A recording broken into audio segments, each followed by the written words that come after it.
Hi, everyone. Susan Guthrie here, welcoming you back to a special From the Archive episode of Divorce and Beyond. Today, we are revisiting one of our all-time top 10 episodes, this time featuring the incredible Kate Anthony. If you missed this episode the first time around, you're in for a treat, and if you've heard it before, trust me, it's worth a second listen. Kate has always been a powerhouse in the divorce community, and since we first aired this episode, she's only continued to make waves. Her best-selling book, The D Word, Making the Ultimate Decision About Your Marriage, has become the essential guide for anyone at a crossroads in their relationship. So this episode is packed with Kate's unparalleled wisdom and practical advice, which now more than ever resonates with anyone facing the toughest decisions in their marriage. So grab a cup of coffee, settle in, and get ready to soak in some serious insights. And don't forget to pick up a copy of The D Word. It's the perfect companion to everything you'll hear today. Now let's dive in. Today's episode is brought to you by our friends at Detour Life. Detour Life is a game changer for both family law professionals and clients alike. Detour Life is an innovative online program which guides clients to easily input and organize the exhaustive document and financial disclosure process and provides professionals with streamlined and secure case management. In addition, Detour Life has comprehensive client onboarding, a secure document repository, income and expense sync, parenting plan agreement features, and much more. I use Detour Life myself, and honestly, one of my favorite features, and one that my clients love as well, is that they can securely link all of their financial accounts directly to the Detour Life platform so that their information is automatically uploaded and updated as time goes on. So whether you're getting a divorce or are a divorce professional, I urge you to check it out yourself. Go to Detour Life, that's DTOUR.LIFE, and sign up for their free 14-day trial. Then use code SUSAN20 to get 20% off the cost of subscription. Coming up on today's episode of the Divorce and Beyond podcast. You deserve to be happy. Right? It's possible for you actually to have someone that fits with you because, I always quote Mary Oliver, right? What will you do with this one wild and precious life? This is it. This is one time around. Is this how you want it to go? Is this fair for everybody?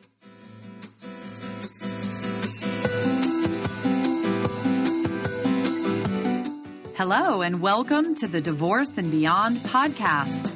I'm Susan Guthrie, your host. As a top divorce attorney and family law mediator for 30 years, I know what you need to know to get through your divorce and, most importantly, how to move beyond it to thrive and transition to your new future. My experts and I are here to give you the insider view into the process, so listen in for the wisdom and expert information you need on your journey through divorce and beyond. Hello, and welcome to today's podcast. I'm Susan Guthrie, your host, and today, Kate Anthony is back with us. Yay, Kate! Thank you for having me. I wish I had the background, like I could hit that button and we had the applause and the fireworks going off. I have to work on sound effects because that's how I feel. It's wonderful always to have you back. I was just telling you, Kate, who has visited us a few times, the host of the Divorce Survival Guide, divorce coach extraordinaire, all things communication, and one of my good friends, has been on the show a few times, and 2 of her episodes are in the top 5. Your episode on your wonderful program, the Divorce Survival Program, is the number 3 episode, and your episode on how to have that talk, which is kind of the episode that comes after what we're going to talk about today, but that one is number 4. So 2 of my top 5 episodes, Kate Anthony. Let's move this one into the top 5 as well. So thank you for coming today. Thank you for having me, Susan. As always, I adore you, and any chance to just hang out with you is, if we can't do it cooking in my kitchen, then I guess we're just going to have to do it doing podcasts. It's fine. Exactly. I just had Dr. Elizabeth on the other day and said, basically, I just go through my mental Rolodex of topics and then come up with things so I can meet with you guys and have podcast episodes. And somebody said to me, it's actually just as an aside for my listeners, somebody said, why don't you just get new people on each time you bring on some of the same people? And I'm like, because one of the big, huge bonuses of my fantastic friends and colleagues in this world is you guys aren't just one note, you don't know just one thing about divorce. You guys are a wealth of information and expertise. And I think there's actually a great deal, and my listeners always write in about this. They love hearing from people and getting to know the experts and really get that deep dive. And that's what we're going to do today. We are talking about one of your areas of expertise, which is in that area of should I stay or should I go, right? And you just re-released your online program, which is all brand new. And that's kind of what's occasioning this. But I really wanted to talk about it. We did an earlier episode on this, but first of all, I know your program's evolved. And that's one of the things I think when we work with divorcing people all the time, something that I may have trained or taught or thought before is always informed and evolves over time as I get more experience and I work with more people. And I know you have the same experience. Absolutely. And that's exactly why I redid the program, is that I just felt like I have evolved. One of my core values is about, evolution and constantly learning and growing, right? And personal growth. And as I've worked with hundreds of women in thousands in my Facebook group and my listeners, right, that I have learned more about what is really needed and wanted in the decision-making process. And I just wanted to really dig more deeply into those pockets.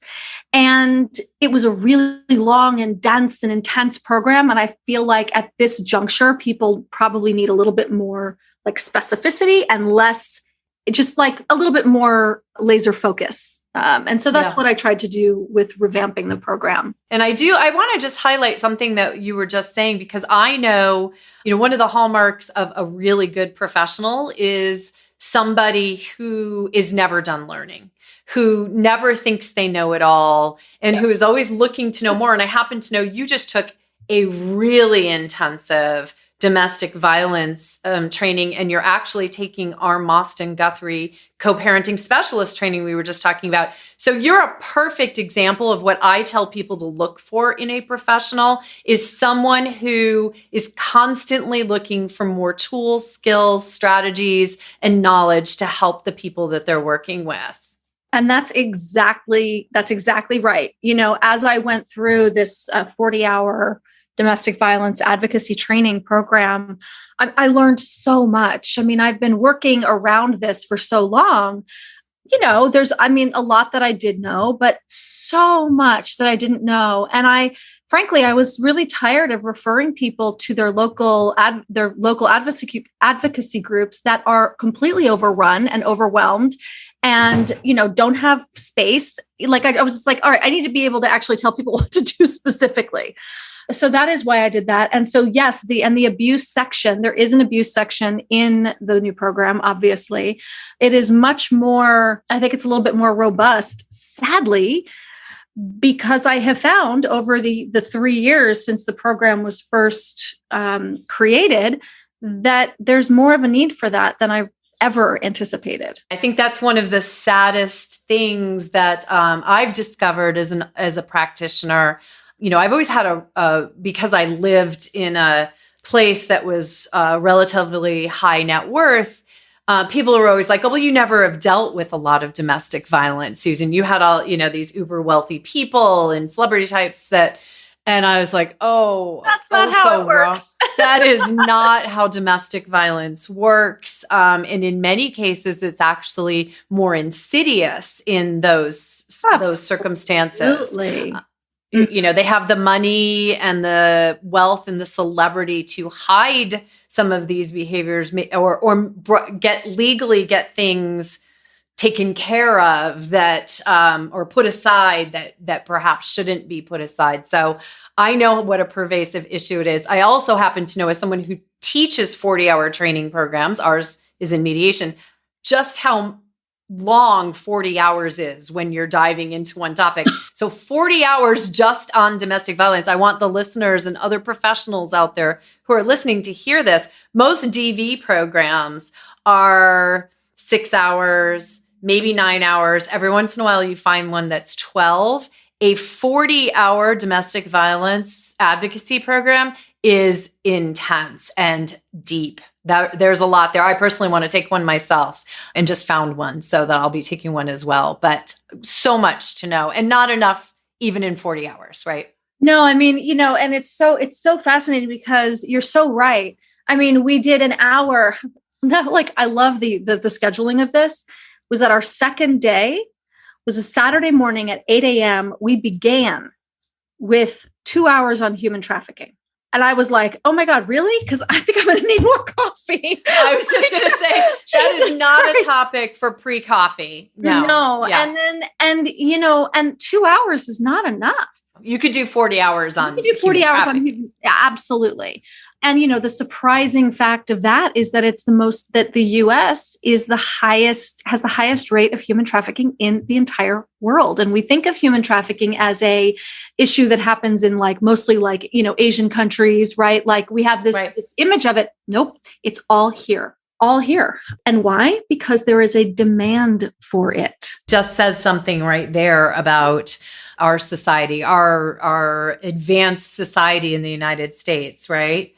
This is making me think we will do an episode on domestic violence now that, because I'd love to hear more, and maybe we should do one on human trafficking. But today I want to take people back because we know so many people out there who are listening are in the place of, should I stay or should I go? And in fact, so one of the stats I looked up, and it was actually our friend Erin Levine who said this in her episode on DIY divorce, the average person who asks their spouse for divorce or makes the decision to divorce has been thinking about it for on average 4 years.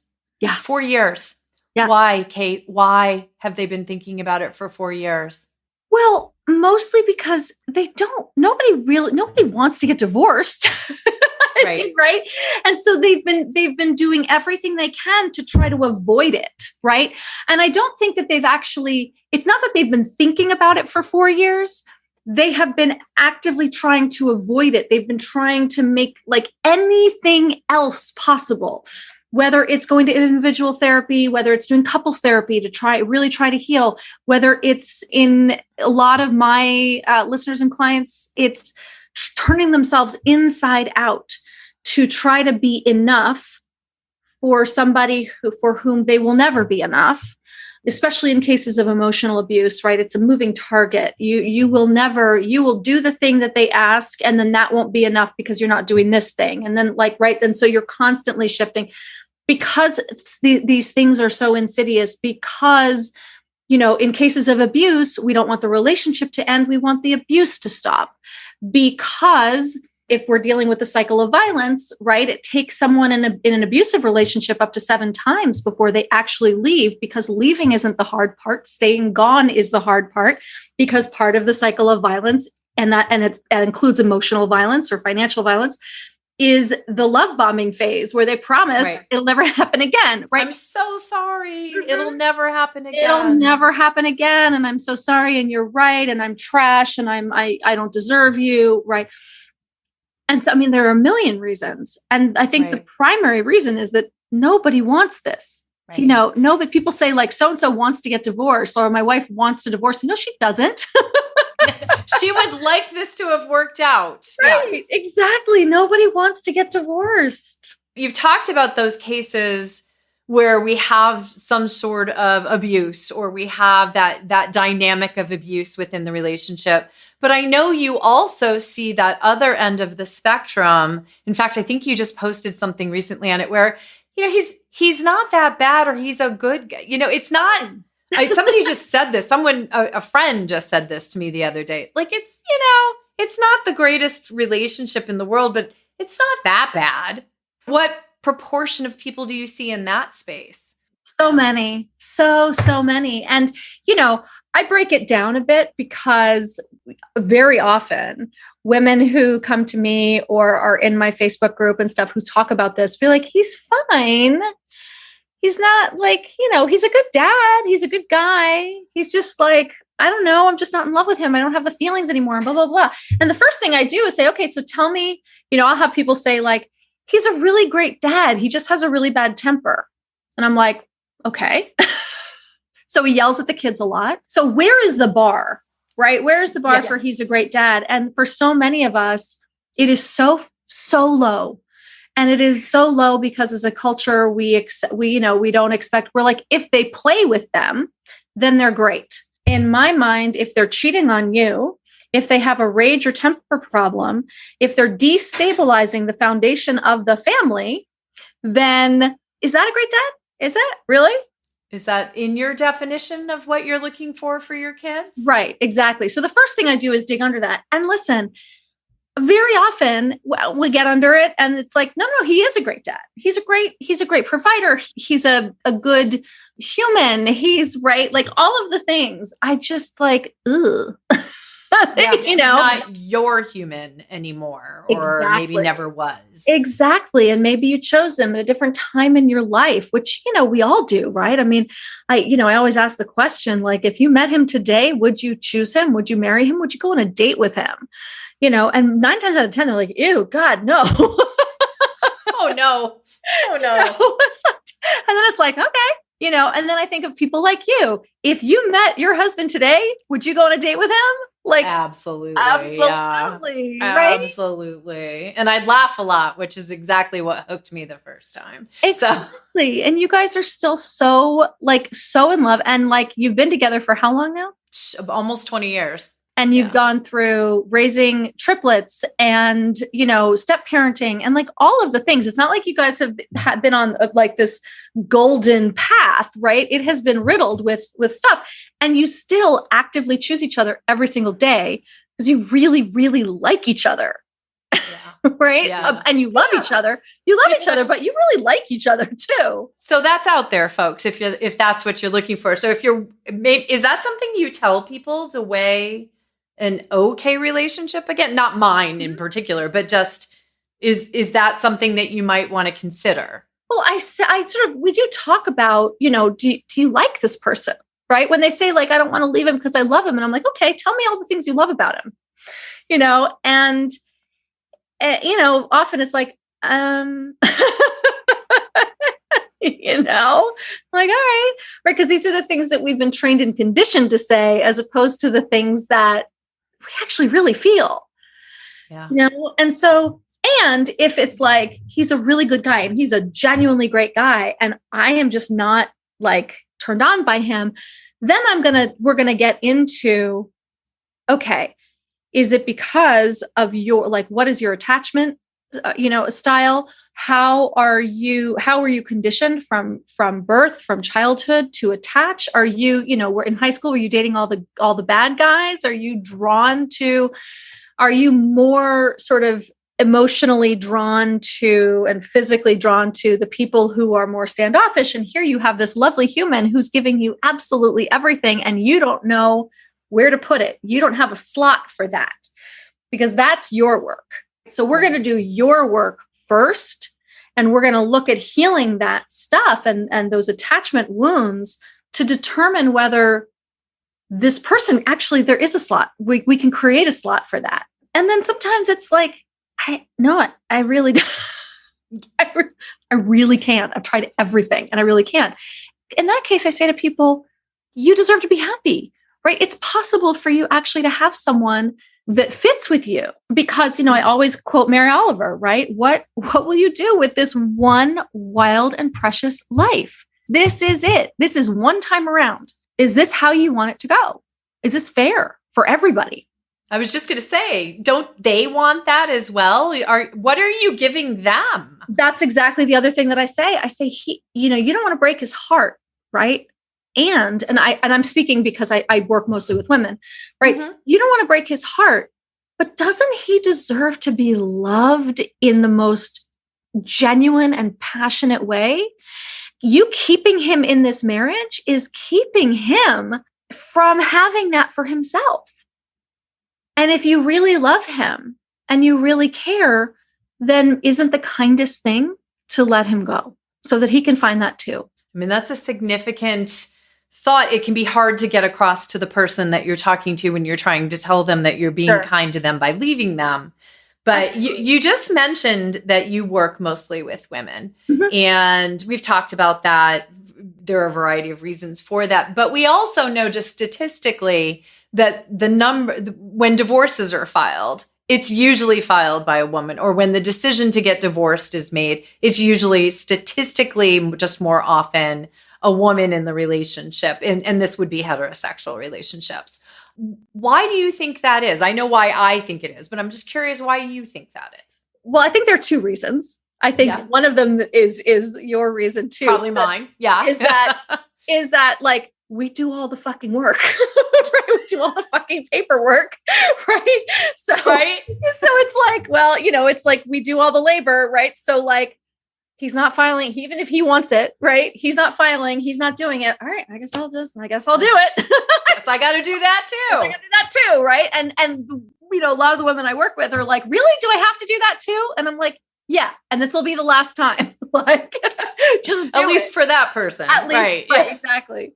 And it probably won't be the last time. I mean, if you have kids, I have a teenager who's, he's a junior in high school, and we're doing the whole college thing. My ex has literally done zero work, no research. He has not logged on to the sites. All of the Naviance, which is none of it. He doesn't even know what it is. Right. So it will not be the last time. So that's one reason, right? We do all the work. The other reason is I think that first of all, marriage works, cis hetero marriage as an institution serves men because of the fact that we do all the labor, because of the patriarchy and the way things are structured. They get everything they want and need. They're totally fine. They are happy with the way things are. If you're, looking at your marriage and you're tired and you're exhausted and like, I have a module called, why are women so exhausted in the new program, right? Because we do so much work, especially with, cisgendered white men. Generally speaking, there is an embedded entitlement that is cultural, right? This is not personal. This is cultural. Marriage, cis hetero marriages work really well for men. They serve them. Even if it's two working people, even if it's not an imbalance, right? It still really serves the man. Because of that, it means that women are more exhausted. Marriage does not serve women as well. And you can see this in the rates of the remarriage rates. Men get remarried almost immediately, usually to someone younger because they just reset the clock, right? Yeah. Starting over, right? They're just right. And this position. They rewind, right? Because like we have grown and outgrown them. And then they haven't really grown very much. And so they're not going to choose someone at the growth level that we're at now. They're going to go back. They're going to reset the clock, right? Men get remarried almost immediately and almost always. I think it's something like 65% of divorced women say they will never get married again. Yeah. Who just said that? Some celebrity Kaylee Cuoco, who just said, I am never getting married again. And it just made me laugh because I have to tell you, every female client I think I've ever had sat in my office at some point in time and laughed in my face when I said, now, when you remarry, let's talk about prenups right, and things like it. They're like, not happening ever, Susan. Not going to happen. Look at the structure of your relationship. What does he get out of it versus what do you get out of it? And they're like, oh my God, even stay-at-home moms, right? They get financially, taken care of in the marriage, but beyond the marriage, they're completely screwed. They basically take care of everything in the house so that he can rise up and earn that money. Like if we were not home taking care of everything, they would not be able to be as successful as they are. They just wouldn't. And so they talk about sort of the 9 to 5, the 40-hour work week was completely based upon having a spouse at home taking care of everything else. Right. And so when you've got two people working 40 hours, like everyone's exhausted by the end of the day, but who's usually doing the work? Cooking, cleaning, homework. And I'm not going to say there are not men out there doing all of those things as well, but we are talking in norms. We're talking about societal. Very general. Yeah, that's right. So if you're a man listening to this and you're like, I do all that stuff, I'm amazing. And more amazing that you are sort of breaking down the gender norms and stereotypes, because it is really these are the statistics. There was a Pew Research study done, I think in 2015, with working parents, and all the men were like, yeah, no, we're totally 50-50. And the women were like, are you kidding me? And these are, and again, these are two working parents. And so they did the study and it was 80-20. You just talked about my relationship with my husband. This has all been making me think. Just before you and I hopped on to do this call, I was going through my emails and there was an email from my husband forwarding an email with a bill payment in it that was click a button, input a credit card and pay it. And he forwarded the email to me. It probably took him longer to type in my email address and would you please pay this, than it would have taken him to click the button and pay the bill. And I was right. And that's just, it's the great guys, even the guys that we think are stellar, like David, right? Like even those guys. He's awesome. But trust me, folks, he can't click a button and pay a bill. Right. Exactly. Yeah. So this is not about, good guy, bad guy. This is a cultural and systemic issue. And so, to answer your question, I think the reason that women overall leave marriages is, and there's a third reason, by the way. So we do the work. We've got the men, cis hetero marriages really serve the male in the relationship. We also have the fact that overwhelmingly women consume more personal development than men do. And this is a horrible statistic. I actually don't have the actual statistic, but women are usually the ones reading the books, listening to the pod. And again, usually, generally speaking, reading the books, listening to the podcasts, hiring the therapists, hiring the coaches, working, really doing the work to excavate this. And a lot of men don't want to do the work.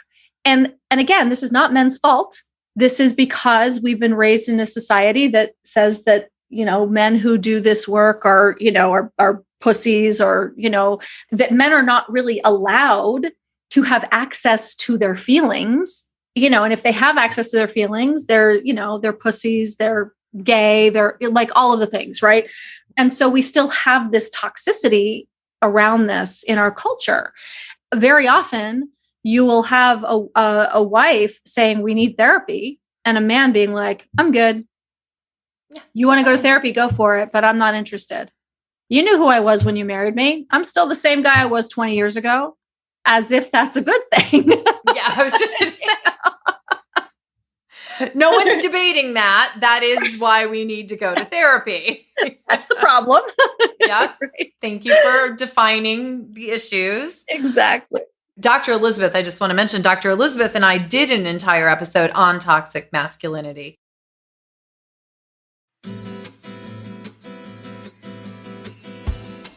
Hello, listeners. It's Susan.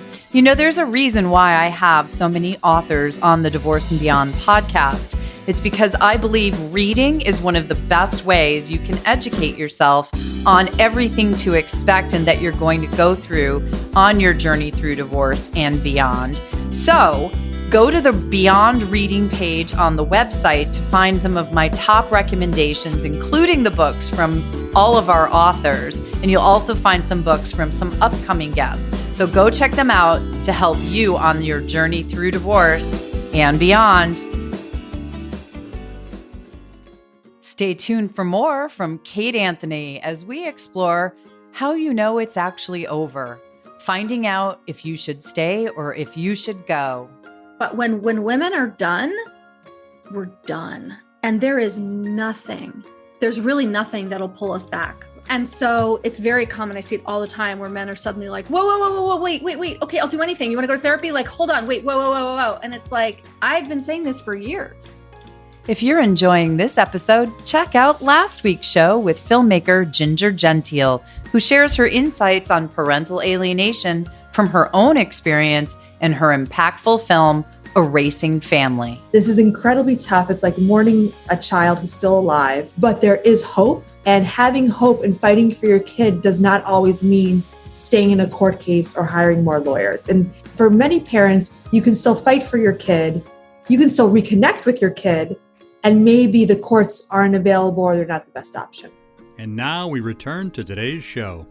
I've had many male clients over my career, many of them really lovely guys who are not, or who have struggled against these norms and gender, stereotypes and all that, and really do find themselves in that position of trying to reach out for help, self-improvement, etc., and not benefiting by that. The society doesn't say, oh, good for you for trying to look inward, make changes, and, better your situation. So I do think we see that dynamic often of women doing a lot of work prior to the divorce in the should I stay or should I go phase, and men starting to do the work when the woman's decided it's time to get divorced. And it's too late then. And that's the thing, is that by that point, we have tried so hard and so hard and so hard.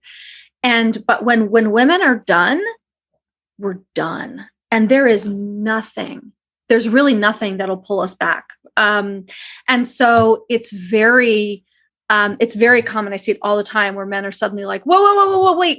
Okay, I'll do anything. You want to go to therapy? Like, hold on, wait, whoa. And it's like, I've been saying this for years.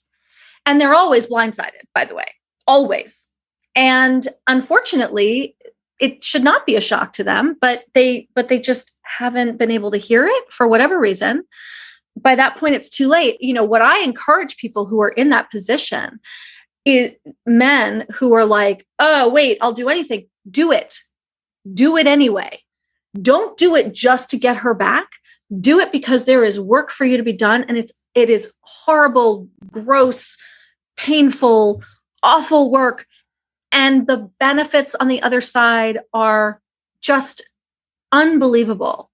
And the life that is possible for you on the other side, and the relationships that will be possible for you on the other side, including with your ex-spouse, right? As a co-parent, are amazing.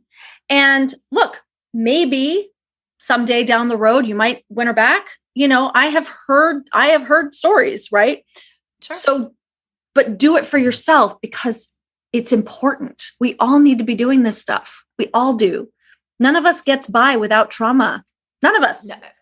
I mean, the idea that none of us, or that once you've worked through a trauma or have done some work, that you never need to do it again. It's kind of like what we talked about at the top of the episode with, growing as a professional. Same thing applies, folks, to growing as human beings. Absolutely. The person that I am today in my 50s is a very different person than the person I was in my 20s. I got married and divorced in my 30s. I met my current husband in my late 30s. I'm now in those same 50s.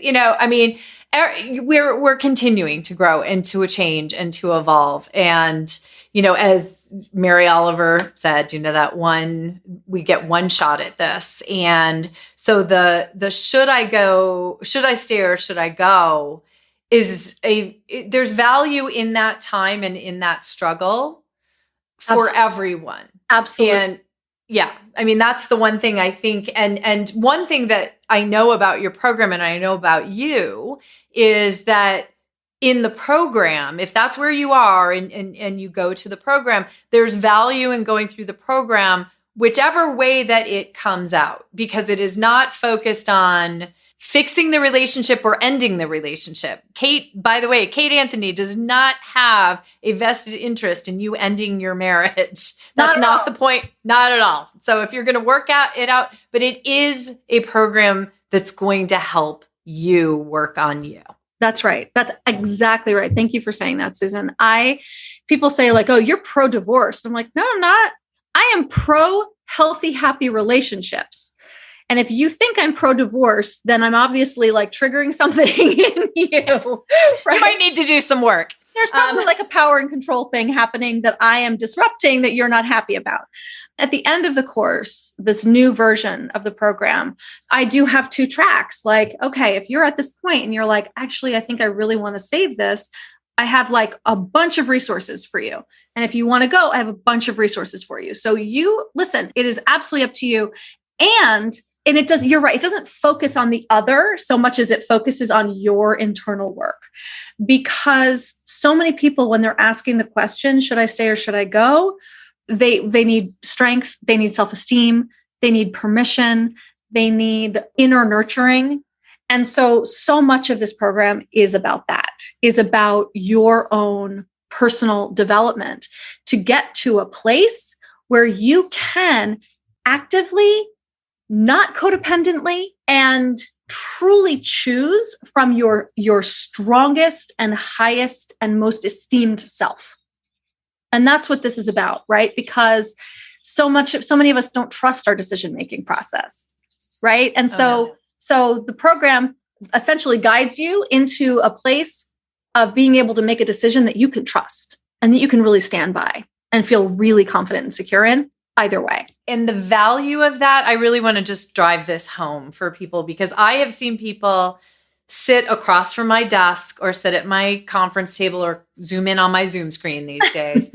But I have seen people who have not done the work, not done what you have said is grueling, difficult work in that should I stay or should I go phase, who just coast, and then something will happen. I'm going to just usually say it's an affair, or it's some sort of bad behavior there, and that will end the marriage. And yes, okay, you just achieved ultimately, you've now ended that relationship and you've done what needed to be done. You've just done it in the worst possible way for your life going forward. And you will always look back on the should I stay or should I go? And I left because I found the love of my life or whatever it was.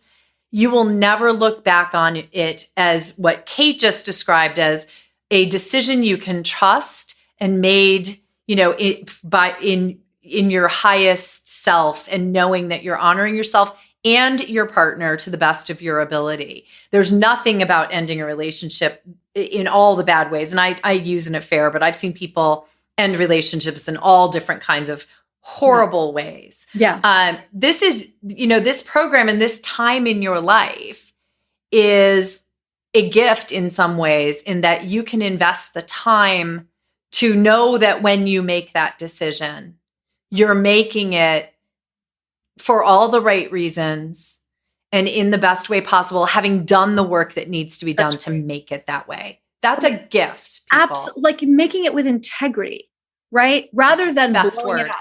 Right? It really is. Yes. It's making the choice with integrity, as opposed to, as you said, and the blowing up thing is often very unconscious, right? We're not looking to like blow it up and right. But like, really, that's kind of what we're looking to do. We're like, I don't have the strength. I don't have the self-esteem. I don't have the courage to go through and have the conversation that I really know I need to have.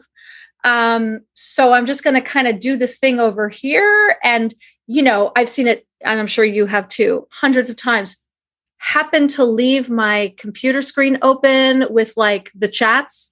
I mean, how many people have had their affairs busted because they, unconsciously chose to leave the chat open on a shared computer or, whatever. Right. And, I think that is a choice. That is a choice, but it is not one that I think that, again, as you said, Susan, looking back in the future, you're going to look back on this and be like, I did that with integrity. You're going to feel bad about it. Yep. And it's going to color your future. Mhm. You know, I'm all about divorce and beyond. I'm all about the and beyond, but I want your and beyond to be the best it can possibly be. And you are starting several feet back if you are starting without having done that work and making that choice with integrity. And I think I love that you use that word, because it's exactly the right word. And it's exactly the point of your program. That's right. It is. Yeah.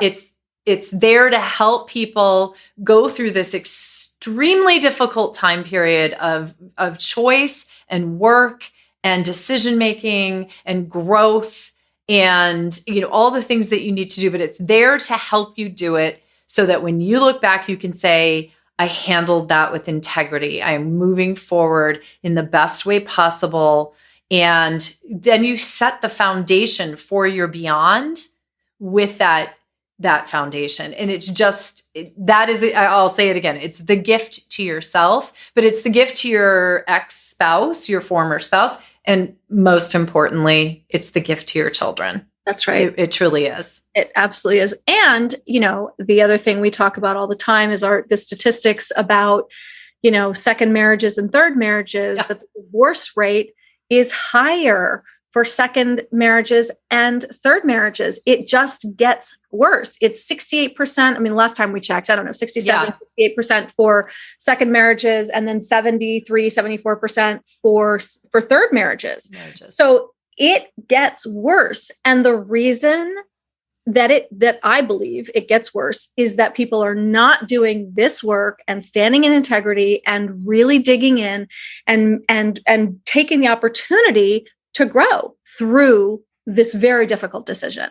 Because if you're just like, oh, you know, it's his fault or it's her fault and they're the asshole, and you toss them out, you're going to use the same picker to pick the same kind of person. That's our friend Bella. You got to fix your picker.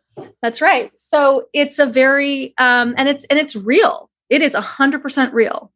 So as the divorce rate shows. Well, and I've seen it. I mean, again, one of the, I guess, benefits of having practiced for such a long time is I've had the opportunity to see clients cycle through more than one marriage. I have one person who I've handled 4 divorces for that person because I've been at this long enough, and he keeps trying, God bless him.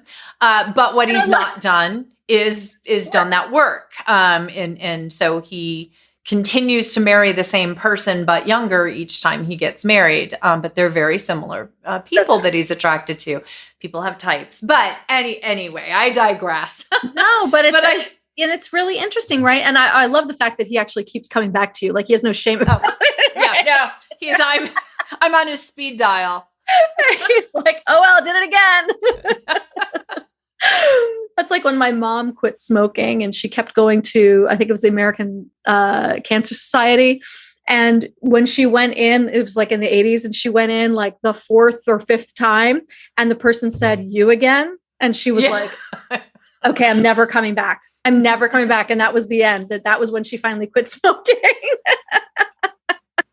Because it was the embarrassment. The public shaming. Yes. The public shaming. She was like, okay, I can't do this anymore. Well, we don't want you all to be in that position of public shaming. I want people, actually, if you are out there in that situation of should I stay, should I go? If you're wondering if your relationship is viable, or you're just in a marriage even, I would say it doesn't have to be should I stay or should I go? I would suggest that the program is helpful, even if you're just like, my marriage is Yes. Yeah.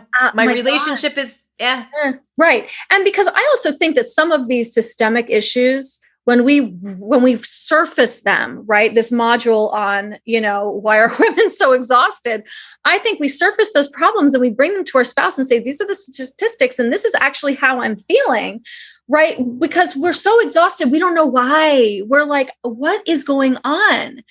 And if we don't talk about them in healthy ways, then, you know, we're like there's an opportunity for healing and growth here, as well as moving away. Yeah, for sure. If you don't talk about your feelings, they're going to come out sideways. So this This will give you, I recommend everybody look into it, but we haven't told people how to find the program. How do they find your program? Goodness. Thank you, Susan. How could we forget? They go to my website, which is kateanthony.com, and they click on the button that says, should I stay? And we'll link to it in the show notes, I assume. Of course. It's kateanthony.com/should I stay with hyphens between each one. But it's really obvious on my site. And on the site, you can find Contact Kate. You can find the Divorce Survival Guide podcast, all kinds of resources. Your other program that I just referenced, the Divorce Survival program, which is kind of the one that comes after you decide you should go. Right? Yeah, that's right. Yeah. That's right. That's the one that walks you through all of the things you need to know about how to do it once you've made the decision. And of course, Susan is one of my favorite guest experts in that. And so, yes, my website is full of all of the things. Absolutely. Thank you. And follow her on Instagram at the Divorce Survival Guide and your Facebook group. Yes, my Facebook group is Should I Stay or Should I Go on Facebook. If you just put that in the search bar on Facebook, you will find it. There is a screening process. It is a very rigorously moderated, and people say it's like one of the safest and best divorce groups on Facebook because we do moderate it. We have rules. It's strict. So if you are interested in joining, make sure you answer every one of the screening questions or you will not be admitted. And that's just the way that we keep it safe. We're not trying to be, assholes about it, but that's how we keep it safe.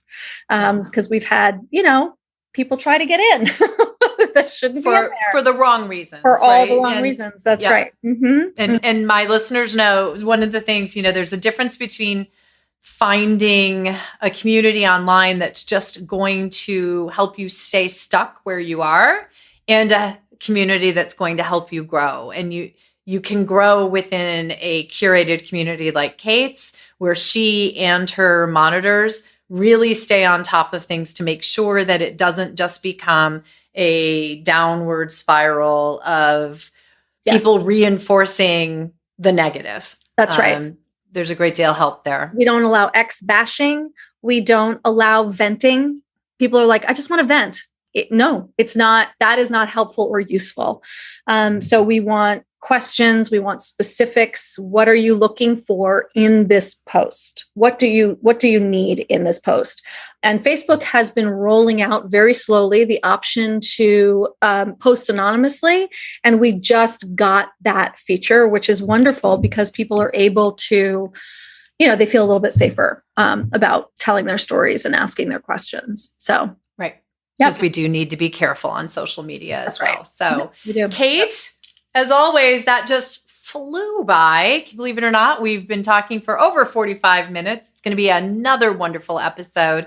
And for everyone, I will link to all of Kate's episodes. I think we have 5 or 6 episodes together now, plus a few that I've done on the Divorce Survival Guide with Kate. We've even done some fun crossover episodes. So, and stay tuned because we'll do an Instagram live soon as well. So another opportunity. Actually, if you're out there and listening and there's something you want Kate and I to talk about, send us an email, divorceandbeyondpod@gmail.com or kate@kateanthony.com, and let us know what you want to hear about. We'll get together and talk. As you can see, we have no problem talking when we're together. So hopefully it's helpful to you all. As you all know, I adore Kate, and I love what she puts out there to help and support all of you. I highly recommend that you reach out to her on her website and her resources because you're not going to find a better source of help out there than Kate.